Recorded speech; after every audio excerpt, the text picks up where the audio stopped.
Chairman Bozeman, Ranking Member Klobuchar, and distinguished members of this committee. First, my thanks to President Donald Trump for his faith in me to lead the United States Department of Agriculture. His confidence fuels my determination to deliver. I also want to thank my dear friends and fellow Texans, Senator John Cornyn and Senator Ted Cruz, so graciously introducing me to this committee. I also obviously want to extend my sincere thanks to all of you, the United States Senate Committee on Agriculture, Nutrition, and Forestry, for your careful consideration of my nomination, and understand, and perhaps most importantly, I want to thank and so overwhelmed at the honor to potentially serve the men and women who daily, without pause or complaint, provide our great nation and the world with the best food, fiber, and fuel. Throughout the past several weeks, I have met or spoken with every Republican and Democrat senator on this committee, and I appreciate your insights, your concerns, and your very wise counsel. It is clear we all agree that farmers and ranchers are the cornerstone of our nation's communities, and I commit to you today that if confirmed, I will do everything in my ability to make sure our farmers, ranchers, and rural communities thrive. I also want to thank the many senators and representatives on Capitol Hill with whom I've had the incredible opportunity to work with these last 2 decades during my career in public policy. In my time first with Governor Rick Perry, then leading the Texas Public Policy Foundation, in my various roles in the Trump administration, the first one, and since 2021 in my role founding and leading the America First Policy Institute. Each of you cares deeply about the American people whom we all serve, and I promise my work will reflect that commitment. Growing up in the small ag town of Glen Rose, Texas, y'all have heard this, population then 1,200 people, is where my story begins.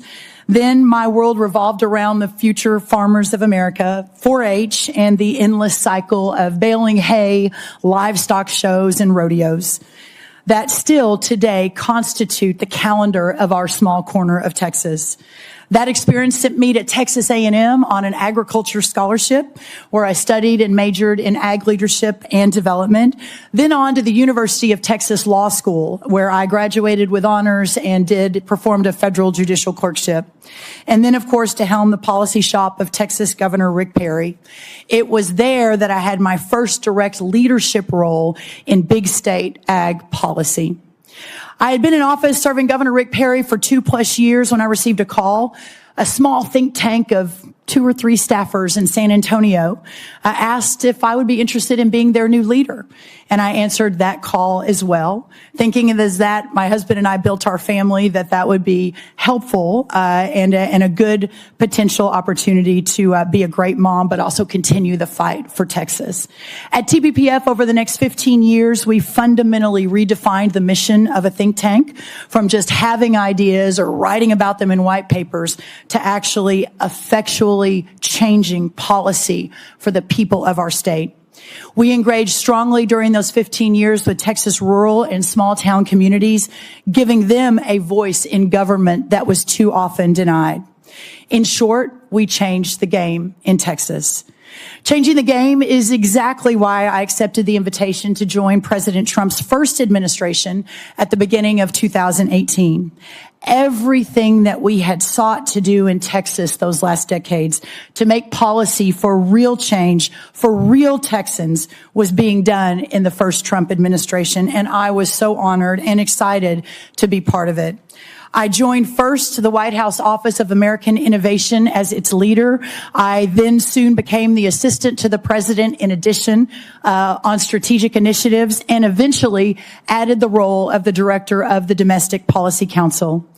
In January 2021, exactly 4 years ago, we understood that President Trump's second term agenda would be delayed. So I had the privilege and the idea of establishing yet another institution of policy leadership, and the America First Policy Institute was born. I currently serve as the president and CEO there.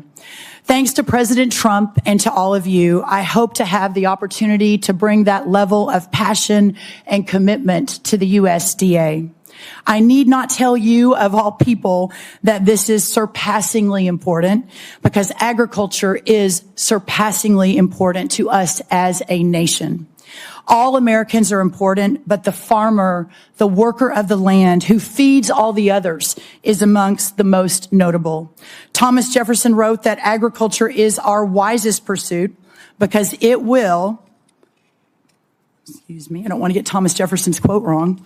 Can't misquote Thomas Jefferson, because it will, in the end, contribute most to real wealth, good morals, and happiness. And his wisdom holds true today. I fully recognize that if I am confirmed, I am stepping into the role during one of the most economically challenging times in American agriculture history. With that in mind, I want to share with you as I close my top priorities for day one, and then perhaps a longer term priority. First, we must ensure that the disaster and economic assistance authorized by Congress is deployed as quickly and as efficiently as possible. Second, we must work with the great men and women of USDA, the stakeholder communities, and state leaders, my deep background in state policy, to immediately and comprehensively get a handle on the state of animal disease outbreaks. Third, we must immediately begin to modernize, realign, rethink the United States Department of Agriculture, responding to the clear needs and the desires of the American people as set forth so well by the President of the United States over this last historic week. And finally, and longer term, we understand that serving all American agriculture and all the American people means ensuring that our rural communities are equipped and supported to prosper not just today, but tomorrow and the day after that and the many tomorrows to come. This includes exploring improvements to our rural development programs, demanding strong and steady domestic and export markets for our beautiful agriculture bounty, eliminating burdensome and costly regulations that hamper innovation, ensuring our nutrition programs are effective and efficient, and putting in the work to make sure we have a healthy and prepared next generation of farmers, ranchers, entrepreneurs, innovators, and indeed all Americans. This is what we need for the next century of American greatness.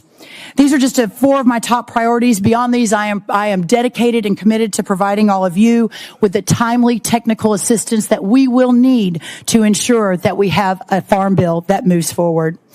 My aim, after all, is the same as yours, the same that brought you to the Senate, the same that brought Donald J. Trump to the presidency again, and that is to serve the people in this great country. Thank you, Senator, and thank you, Ranking Member Klobuchar.